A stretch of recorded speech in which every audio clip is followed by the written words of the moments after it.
The Aegean Sea has a particular kind of stillness. Not the stillness of silence, but the kind that comes from continuity.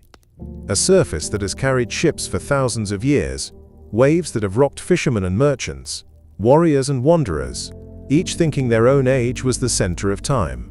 Beneath that surface, though, the sea is a patient archivist. It stores what we drop into it, it keeps what we lose, and sometimes, it preserves what we didn't even know we were going to miss.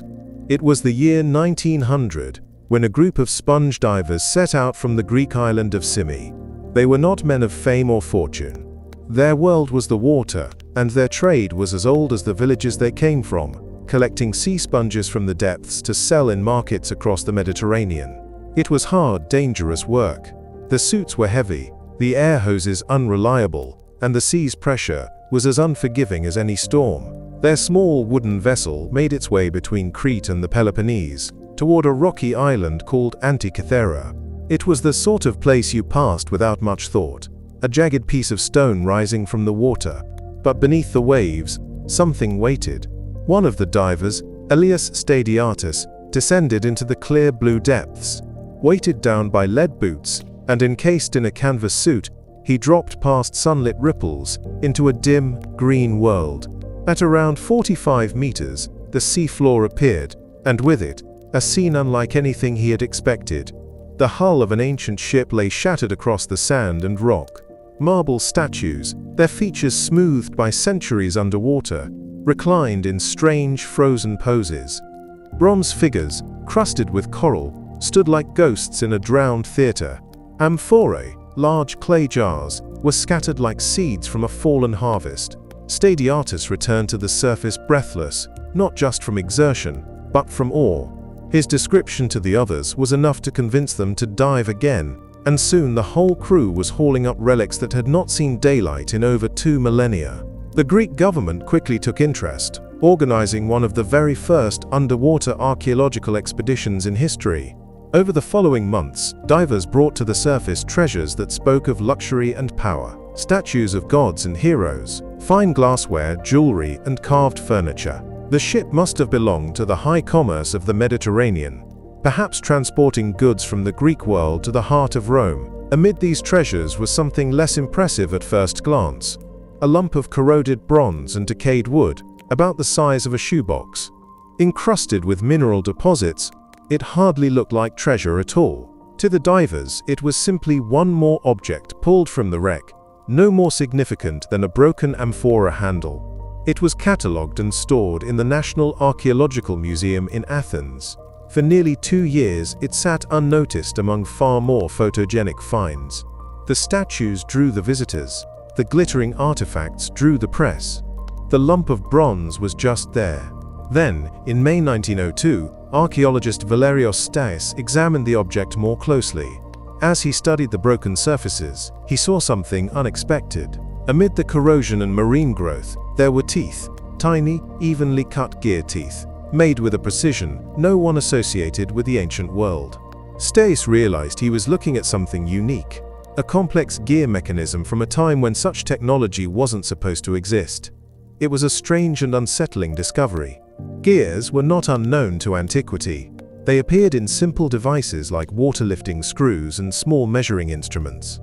But the craftsmanship here was far beyond anything in the historical record. The object was broken into fragments, but enough remained to suggest it had once been a highly sophisticated machine. In the early 20th century, however, there was little appetite or technology to investigate further. Some scholars dismissed it as an overcomplicated navigational tool. Others considered it a curiosity, interesting but unimportant compared to the statues and art of the wreck. And so, the corroded gears slipped back into a kind of silence. They sat behind glass, inscrutable, while the rest of the wreck's treasures continued to tell their stories. Visitors could see it, but few lingered. It was easy to pass by without realizing that inside that fractured bronze was an entire model of the heavens, a machine that could track the sun, the moon, and perhaps the planets, centuries before such mechanisms would reappear in Europe. The Antikythera Mechanism, as it would later be called, had been found. But it would be decades before anyone truly began to understand what it was. The sea had released it, yes, but its secrets were still locked inside. The ship that carried the Antikythera Mechanism was no small coastal trader. From the scale of the timbers scattered on the seafloor and the sheer volume of artifacts recovered, archaeologists estimate it was a large merchant vessel, perhaps 40 meters long, capable of transporting heavy cargo across the open Mediterranean. It was built for distance, not for speed. Its broad hull could hold tons of goods, its sturdy frame built to withstand the unpredictable moods of the Aegean and beyond. But for all its seaworthiness, it would not survive the storm or accident that sent it to the bottom near Antikythera. The precise route of its final voyage is still debated, but the prevailing theory begins in the eastern Mediterranean, perhaps along the coast of Asia Minor, modern-day Turkey. Another strong candidate is the island of Rhodes, a hub of trade, science and engineering in the Hellenistic world. Rhodes, in particular, was home to renowned schools of astronomy and mechanical design. If the Antikythera Mechanism was born anywhere, Rhodes would be among the likeliest cradles. Its destination was probably Rome. In the 1st century BCE, the Roman Republic was in the process of absorbing the Greek world, politically and culturally. Greek art, philosophy and science were prized possessions for the Roman elite. Wealthy patrons competed to fill their villas with marble statues, intricate glassware, fine jewelry, and scholarly treasures. Owning Greek works wasn't simply a sign of taste, it was a signal of education, refinement, and influence. The cargo pulled from the Antikythera wreck reads like the shopping list of an elite Roman collector. Divers recovered marble and bronze statues, some depicting deities, others philosophers and athletes. Fragments of carved furniture hinted at the opulence awaiting these goods once they reached their final home. Amphorae still carried traces of wine and oil. Glass vessels gleamed with the faint iridescence that comes from centuries underwater. In this context, the Antikythera Mechanism makes perfect sense, even if, at first glance, it seems an odd companion to such luxury. For a wealthy Roman with an interest in the sciences, astronomy was both an intellectual pursuit and a social statement. To possess a portable device capable of modeling the heavens would have been as impressive then as owning a cutting-edge scientific instrument is today. Some scholars speculate the mechanism could have been commissioned specifically for a patron. Others imagine it might have belonged to a scholar traveling west, carrying the instrument either for teaching or as a personal possession. There's also the possibility it was part of a collection intended for a library or academy, perhaps destined to sit alongside manuscripts, globes, and other tools of learning. Whatever its purpose, it was a creation born of a particular moment in history, a time when Greek science still flourished, yet was increasingly entwined with Roman power. By the mid-1st century BCE, intellectual life in the Greek world was centered in places like Rhodes, Alexandria and Pergamon, each a crossroads of culture where scholars could draw on centuries of observation, from Babylonian eclipse cycles to Greek geometric theory. It was also a time of significant political change. Rome's reach was expanding rapidly, and with it came not just military conquest but the transfer, sometimes voluntary, sometimes not, of cultural and technological treasures. The Antikythera Mechanism was part of this exchange, whether as a gift, a purchase, or a trophy of war. As for the wreck itself, the most plausible cause remains a storm. Merchant ships of the time rarely ventured out of sight of land for long, but even in coastal waters, sudden squalls could be deadly. Heavy cargo made the ships stable under normal conditions, but dangerously sluggish in high seas. Once the wind pushed them off course, it was often impossible to recover. The final resting place of the Antikythera ship is telling. The waters near the island are treacherous, deep drop-offs and rocky ledges just below the surface. A ship driven against these could be torn open in minutes. As the hull broke apart, its cargo would have spilled across the seabed, settling into the positions in which sponge divers would find them nearly 2,000 years later. It's worth noting that the wreck also preserved a rare and fleeting moment in history, a moment when the craftsmanship of the ancient world converged in one place.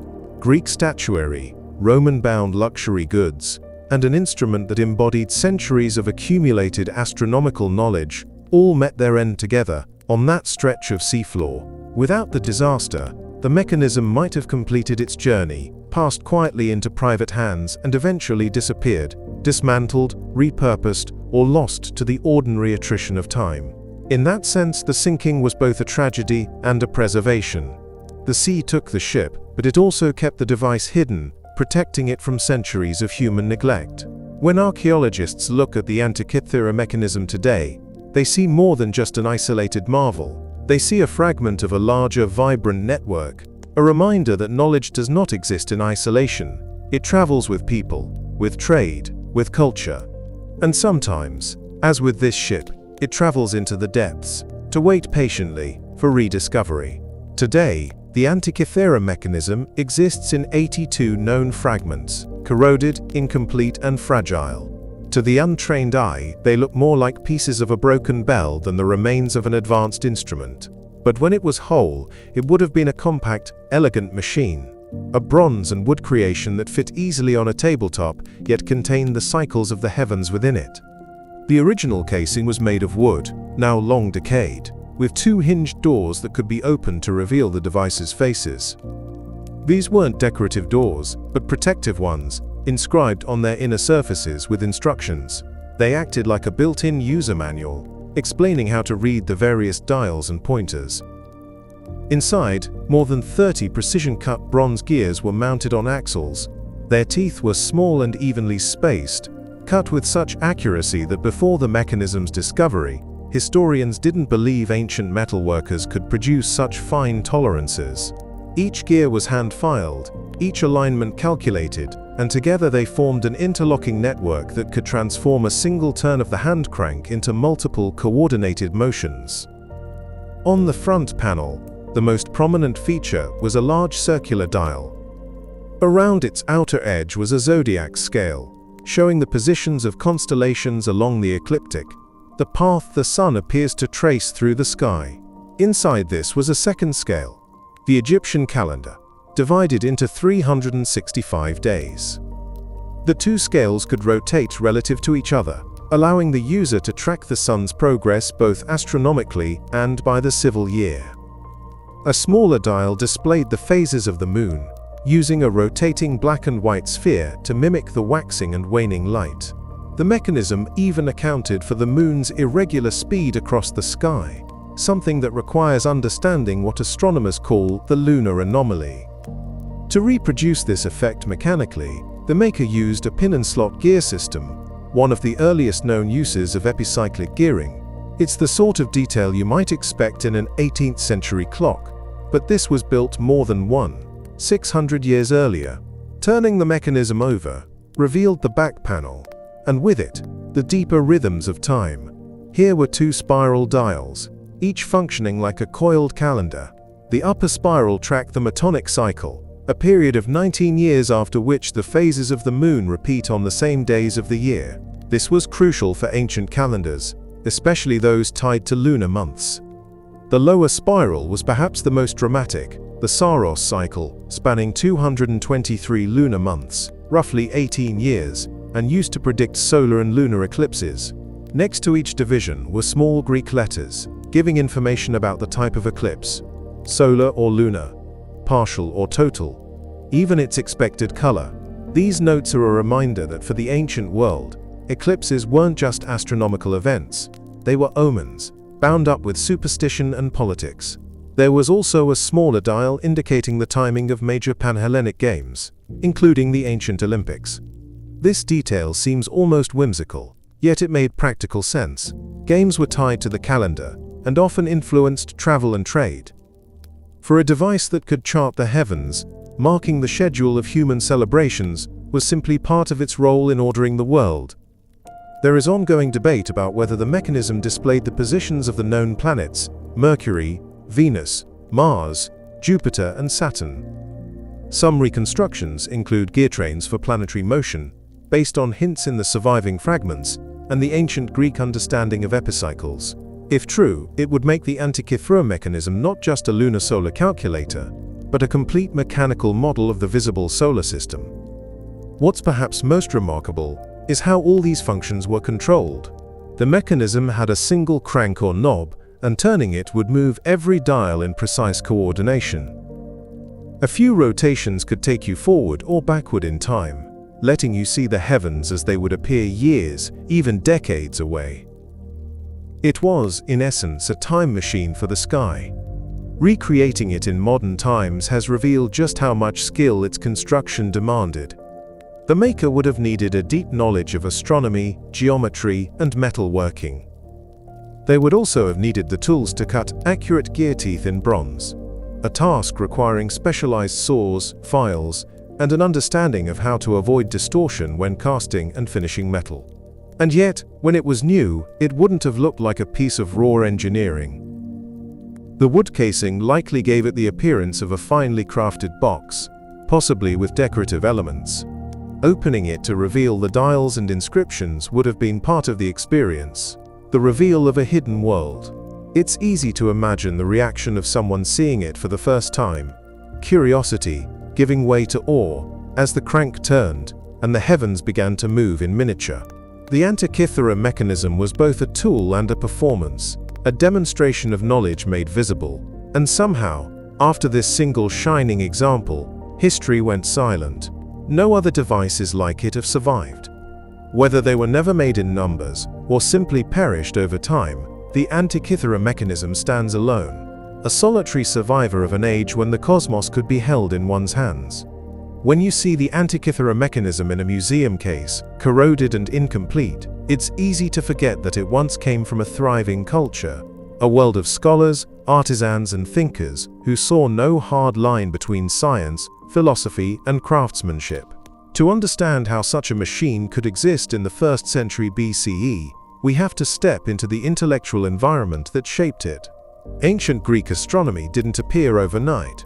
It was built on centuries of observation, stretching back not just through Greek history, but into the traditions of Egypt and Babylon. The Babylonians, for example, had long-tracked celestial cycles, especially those of the moon.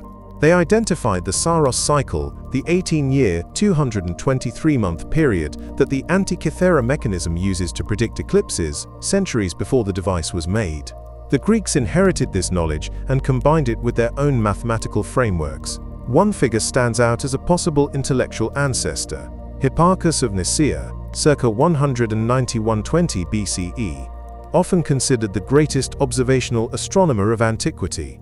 Working primarily on the island of Rhodes, Hipparchus made precise measurements of the moon's motion and discovered the precession of the equinoxes, the slow drift of the Earth's rotational axis over centuries. He also developed geometric models to explain the moon's irregular speed, models that could be directly translated into the pin and slot gear system found in the Antikythera Mechanism. It's tempting to imagine that Hipparchus himself might have had a hand in creating the device, or at least in inspiring it. The timing is not impossible. The mechanism is thought to have been made between 150 and 100 BCE, within decades of his lifetime. Even if he wasn't the designer, the instrument's lunar calculations bear his fingerprints. Another name linked to such mechanical marvels is Archimedes, circa 287 to 212 BCE. Archimedes was renowned not only for his mathematical genius but also for his mechanical inventions, from war engines to ingenious water-lifting devices. Ancient sources describe him building celestial models that could display the motions of the sun, moon, and planets. Cicero, writing in the 1st century BCE, tells of seeing a device in Rome that Archimedes had constructed, capable of reproducing the motions of the heavens. Whether that machine resembled the Antikythera Mechanism is unknown, but the precedent is there. Complex astronomical models were within the reach of ancient engineers. Rhodes, in particular, was a likely birthplace for the mechanism. It was a hub of maritime trade and a center for astronomical study, home to scholars who inherited both Babylonian cycles and Greek geometric theory. The Rhodians were also skilled in metalworking and craftsmanship, essential for producing the fine gears of the device. Some modern researchers suggest the mechanism could have been the work of an entire workshop, a collaboration between astronomers, mathematicians, and artisans, each contributing their expertise. If we look beyond Greece, we can see similar patterns in other ancient cultures. The Chinese, for example, developed sophisticated astronomical instruments, though nothing with the same internal gearing as the Antikythera Mechanism. The Romans, for all their engineering brilliance in architecture and infrastructure, never seem to have pursued this kind of astronomical precision. The mechanism is distinctly Greek in its blend of theory and artistry. It's also important to note that mechanical devices were not alien to the ancient world. Automata, self-operating mechanical figures, were built for temples and theaters, delighting audiences with lifelike motion. Hero of Alexandria, writing in the 1st century CE, described devices powered by water, steam, and weights. These creations demonstrate a mechanical mindset, the willingness to translate abstract ideas into physical systems of gears, levers, and pulleys. But the Antikythera Mechanism is different in purpose. It wasn't designed to impress with spectacle or serve a religious ritual. It was a scientific instrument, meant to represent and predict the behavior of the cosmos.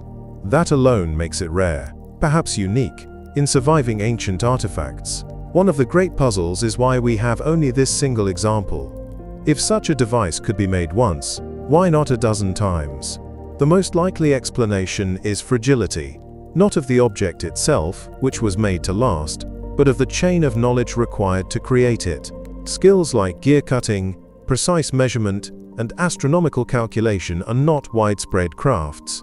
They require training, specialized tools, and an audience that values the result. If the Antikythera Mechanism was made in a small workshop, and if that workshop's masters died without passing on their methods, the knowledge could have vanished within a generation. Political and economic changes in the Mediterranean during the 1st century BCE may also have played a role. As Rome consolidated power, Greek centers of learning lost some of their independence, and priorities shifted from scientific innovation to the administration of empire. This is the bittersweet truth of technological history. Sometimes, brilliant ideas arrive not as the beginning of a steady progression, but as brief flashes, peaks of achievement that stand alone, unconnected to what comes before or after. The Antikythera Mechanism may be one such peak. It was the product of a rare convergence: deep astronomical knowledge, advanced metalworking, and the patronage of someone who valued the effort enough to commission it. And then, almost as quickly as it appeared, it slipped beneath the waves, both literally and figuratively, into obscurity. For decades after its recovery in 1901, the Antikythera Mechanism remained a curiosity, a strange, gear-filled relic that no one quite knew how to interpret. It sat in the National Archaeological Museum in Athens, corroded and incomplete, a puzzle without enough pieces to see the picture. Early on, there were hints of its importance.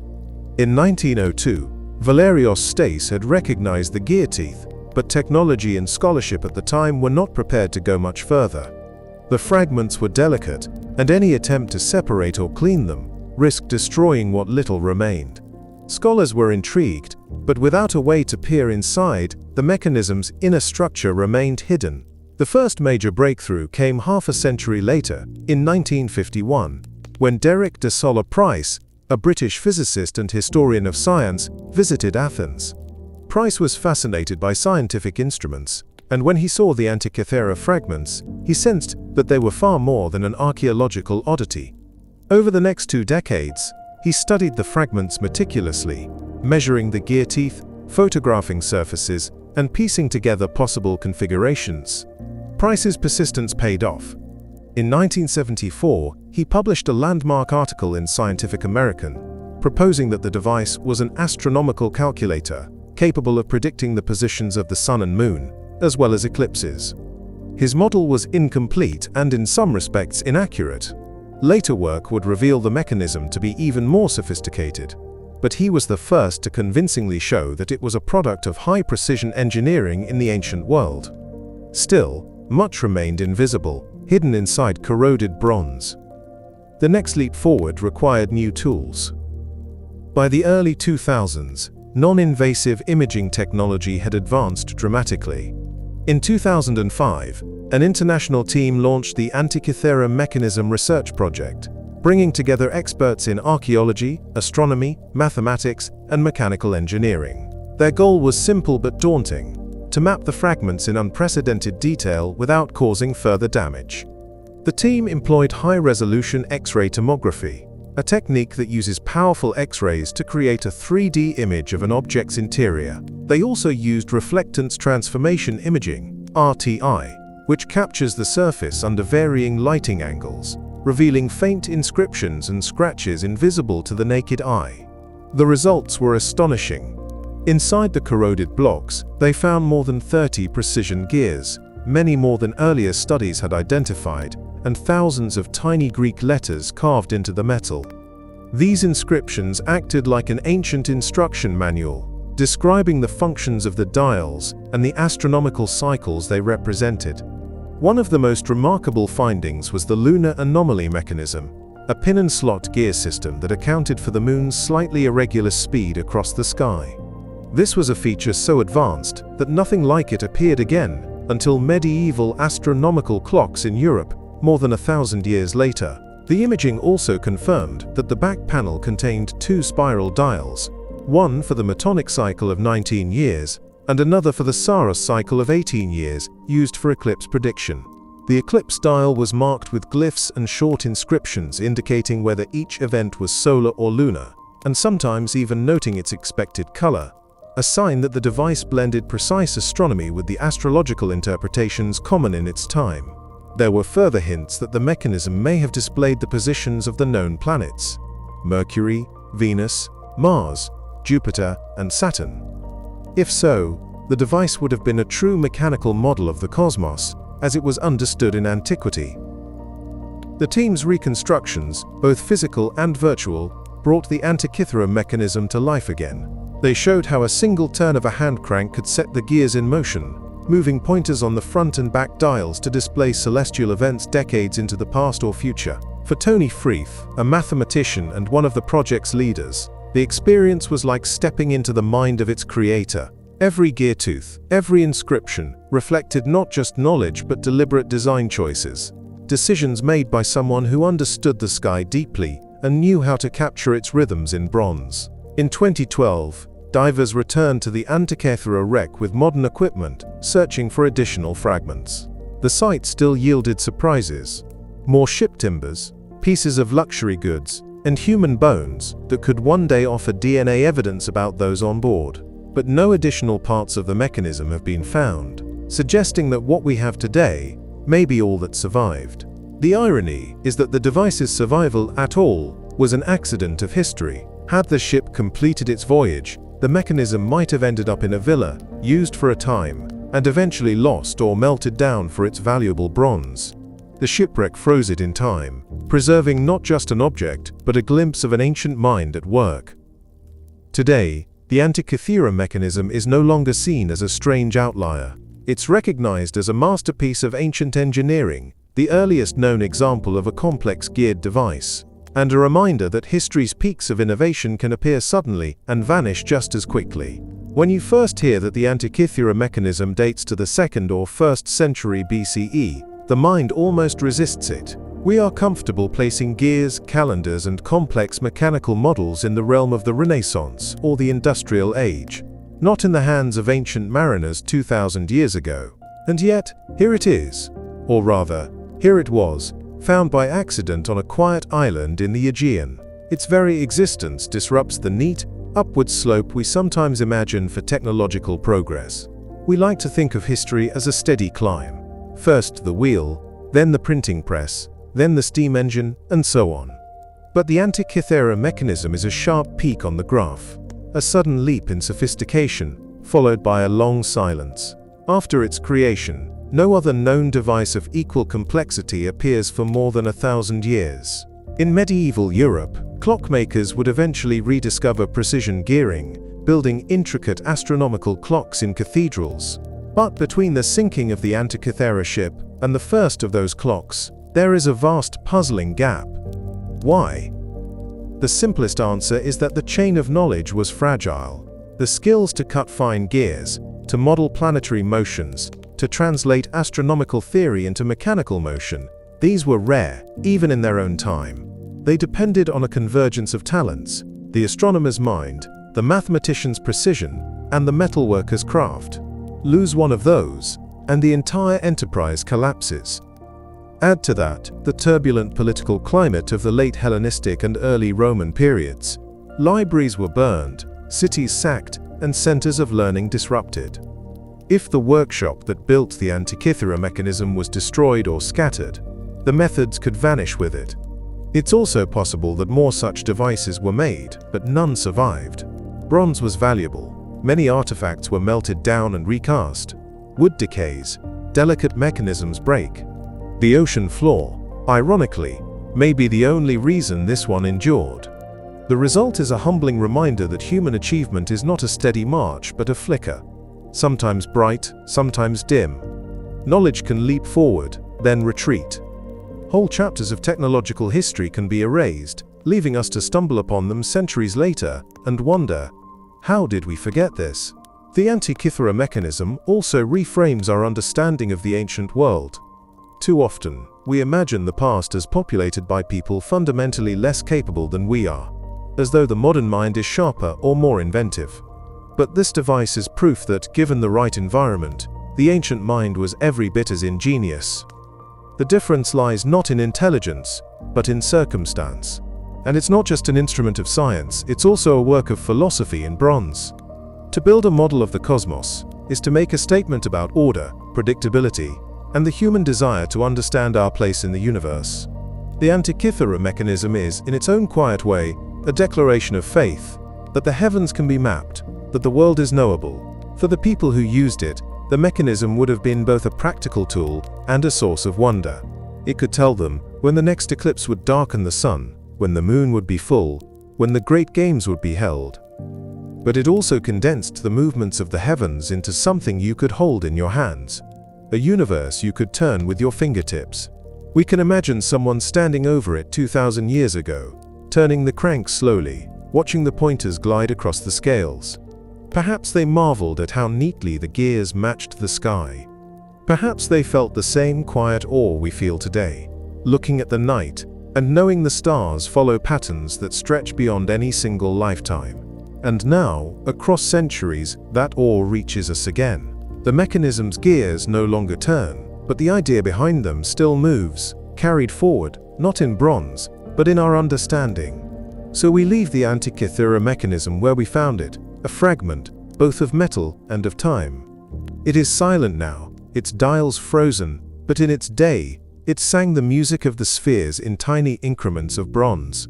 When you think of it, perhaps you'll think of the sea as well, that patient archivist, holding it in darkness until we were ready to listen. And perhaps you'll think of the minds that made it, anonymous now, but alive in every gear tooth.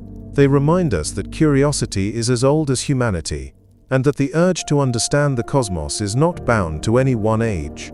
Wherever you are now, lying in bed, walking beneath the stars, or simply letting the day fade, I hope this journey has left you with a quiet sense of wonder.